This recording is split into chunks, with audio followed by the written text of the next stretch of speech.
Welcome back, viewers. Nela, Jala, Nadu, Nudi. Now, these four words are probably the essence of politics in Karnataka. What I just said roughly translates to land, water, state and language. Parties have risen and fallen basis these, and as the battleground readies for the 2024 Lok Sabha polls, the Congress led by Siddaramaiah seems to be really treading the similar path. The cornerstone of this linguistic push is the Kannada Language Comprehensive Development Amendment Bill, which mandates 60% of the signages in public places, offices, shops and even multinational companies be in Kannada. Now, in fact, Karnataka Minister Shivraj S.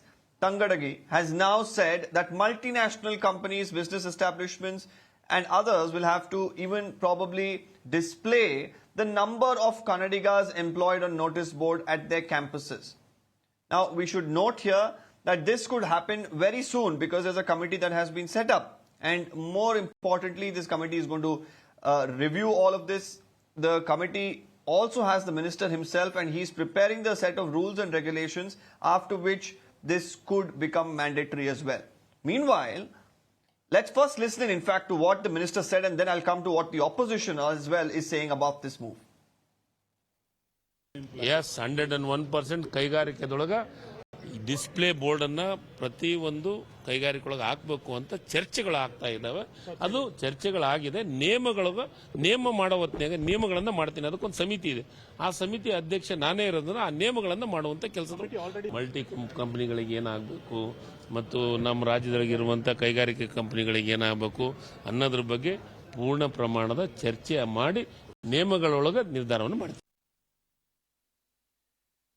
Well, that was the minister. Meanwhile, the state government, of course, is also developing an app named Kannada Kavalu, through which, of course, citizens can raise complaints against individuals or organizations working against the interests of Kannada. Not many, of course, would have forgotten the scenes that played out on the streets of Bengaluru last year. Shops were vandalized, signboards were destroyed. Pro-Kannada groups went on a rampage in broad daylight. Now, what's interesting is that the state government itself seems to be fanning the sentiments dressed as regional pride. And the state chief minister himself right now has been heard speaking in the same tone as, many of the pro-Kannada activists. Now, in October last year, Siddaramaiah asserted that everyone living in Karnataka should learn to speak Kannada. We are looking at his quote, of course, there. He argued that in some parts, other language speakers didn't learn or speak anything in Kannada, for which he blamed the negligence and the generosity of Kannadigas that allowed it. Now, in the state budget as well, the government unveiled scores of cultural and technological initiatives meant at promoting Kannada. Now, the statements by the chief minister, the bills passed by his government, the situation that we witnessed last year and the linguistic enforcements in the cosmopolitan city like Bengaluru, of course, have sparked a nuanced debate on the fine line between fostering regional pride and inadvertently promoting exclusionary practices. It is a good thing if the government is able to provide skill, engage them, employ them, engage and employ them, give them the required skill. I don't see this. This is only on paper. Whatever the government makes a statement, it will be just on paper. When it comes to the implementation, no government, no officers, they take interest. They just don't take interest. They just use all these things to harass the companies, not even a little bit of concern for the people of the Karnataka. It has become more of a political drama. This is nothing a political drama for the consumption, political consumption. To ask you, this is a debate that's been on for years together now. The government has taken a step towards this. How are you viewing this? How's the country reacting to this? It's a very wrong thing the government is doing. The government is trying to create fear and prey into the hands of unruly elements who indulge in violence.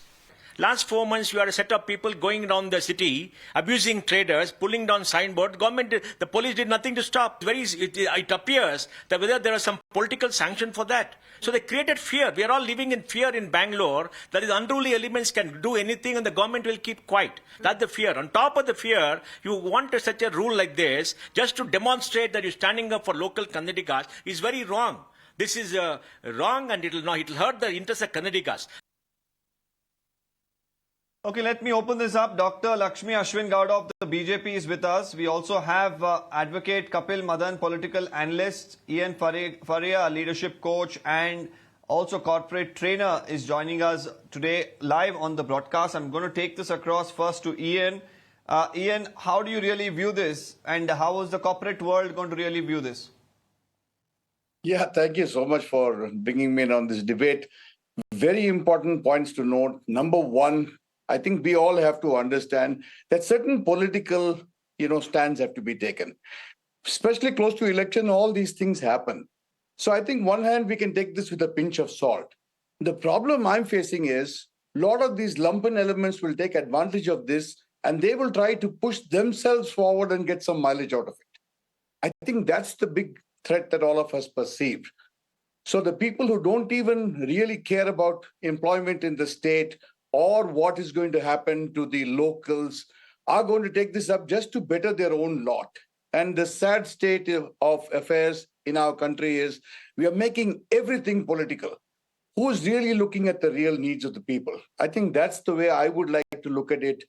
Corporates will be amenable to giving seats to locals. I'm sure of that, and they do. But the problem is here somebody is going to take advantage of this and misuse the right given under these new enactments. Okay, chances of misuse is something that is probable, is what Ian says. Before I go to the BJP spokesperson, I'm also going to bring in Advocate Kapil Madan here. Mr. Madan, how are you really viewing this? Because there is one side of it which says that this is a push for the localites, probably will encourage companies to hire more locals. But on the other hand, putting any establishment, corporate companies, industries, or any businesses under this sort of stress, do you think it works in the favor of these establishments working smoothly in the state?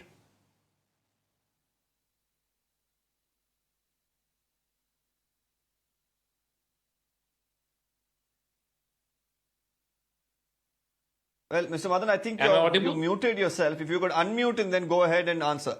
Yes. Can you hear me? Is it audible now? Is it better? Now I can hear you. Am Go I ahead. audible? Yeah. Yeah. So I will just make a very small, statement here. You should not be looking at it from the realm that the state wants to exclude or the state wants to exert any kind of pressure on any institution. Now, you would also know that every individual has its right to, profess its own, religion, its own, language.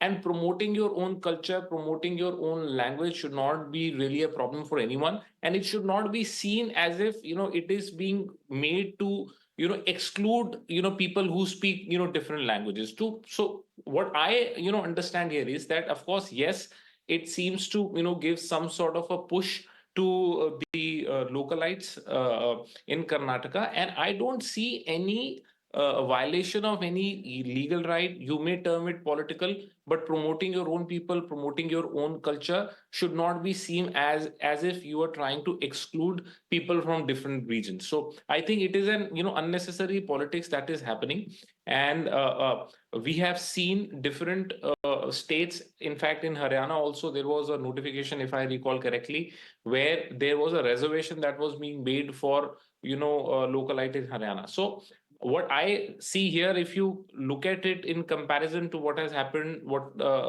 notification in Karnataka is there, so you just say that you have to display the number of Karnatakas, and I don't see there is any kind of objectionable thing that they've done.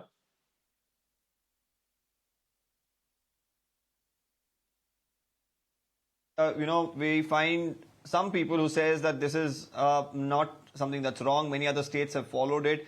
But you are just talking about what are the ill effects of it and how it could go wrong. If you could, probably put this into perspective as to, while nobody is debating that encouraging Kannadigas and more Kannadigas to be employed is a good thing, but how it could be misused is another big aspect that needs to be considered, isn't it?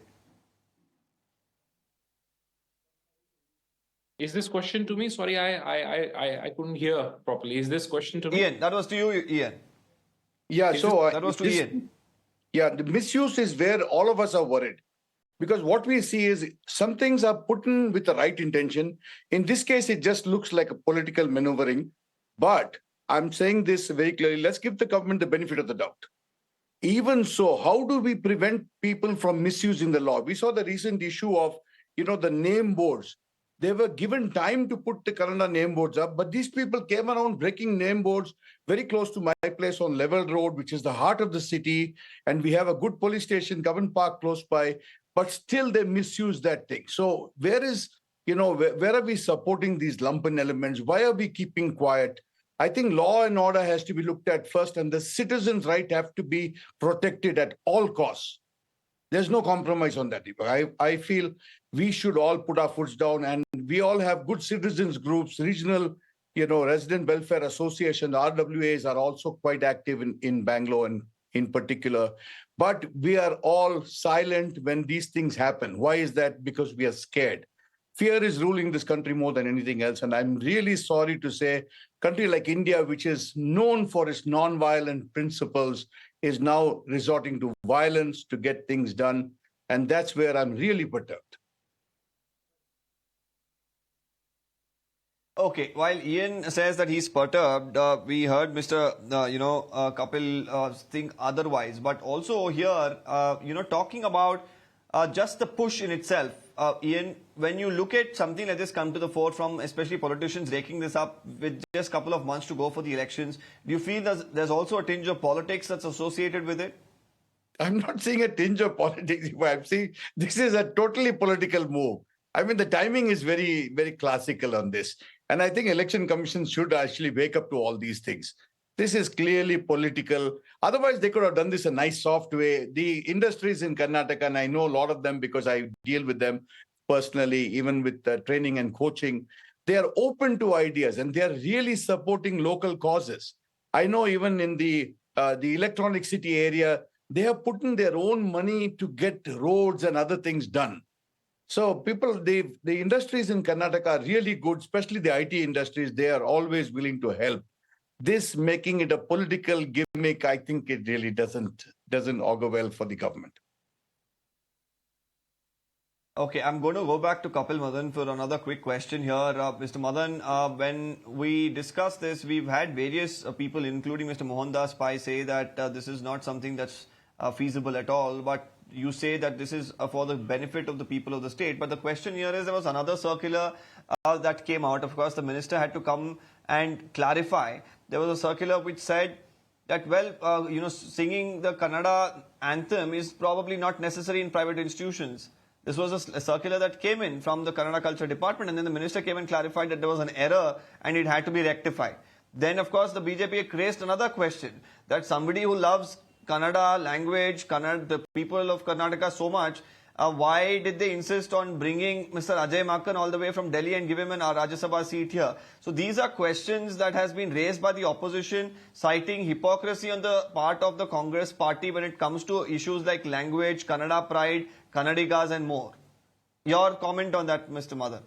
See, I'll tell you what, I mean, I think, Deepak, we are reading too much into it. We are just trying to bring politics into into an act or an attempt or an endeavor on the part of the state wherein they're trying to promote their own culture.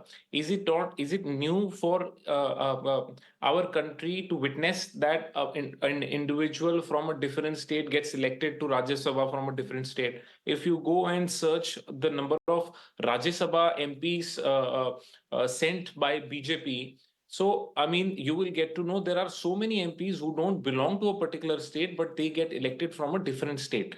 To read politics into it, that no, because if you want to, promote a state, then why are you, electing an MP from outside? Then I will just give you one very interesting example here. Prime Minister Modi hails from Gujarat. Why he go and contest from Varanasi? You give me a logic for that.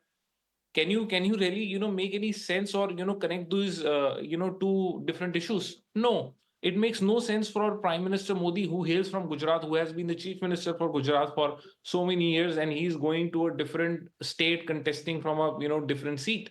So to say that you have elected Mr. Makkan from Karnataka, I think you are reading too much into it, and it does not, sounds logical, irrational. I think it is an attempt. You need to see the intent of the government. The intent of the government is to promote their language, their culture, and I don't think that you should be Okay, very having quickly, Mr. any. Madan, if you while you're saying that those aspects that were raised up by the BJP are not probably valid enough, what would you make of the Congress itself saying that they want to provide a fertile ground for companies to operate without any sort of hindrance? Now, bringing in such a rule, we've seen with the Kannada signboards issue itself, we've seen the kind of issues that surfaced. We saw the kind of drama that unfolded on the streets of Bengaluru.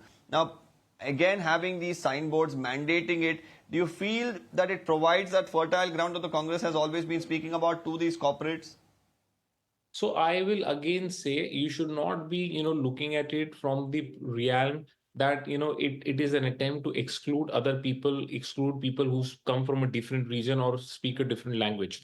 It is not the intent. The intent is very clear. They're trying to promote a particular language in the region. And I think you should see it in that light only. And and that's about it. And in fact, if you have this data, the data will also help you. If you look at it from a different perspective, the data will also help you how many people are getting employment from Karnataka in that region, and how many people from a different region are getting employed in that particular state. So if you look at it from a different perspective, there is a data relevance also. Okay. Okay, right, Mr. Madan and Mr. Faria, thank you for joining us today, sharing your insights. This is quite an interesting story, but more importantly, of course, the minister himself has said that the rules are being formulated at this point in time, so they're just contemplating it. When the rules actually are formulated, will they be able to bring it in an ambit that does not really inconvenience corporates, does not create any sort of hindrance or problems to them, at the same time provides opportunities to Kannadigas? If they do manage that balance, let's of course see how that is received by the people at large and the opposition too. We are moving on.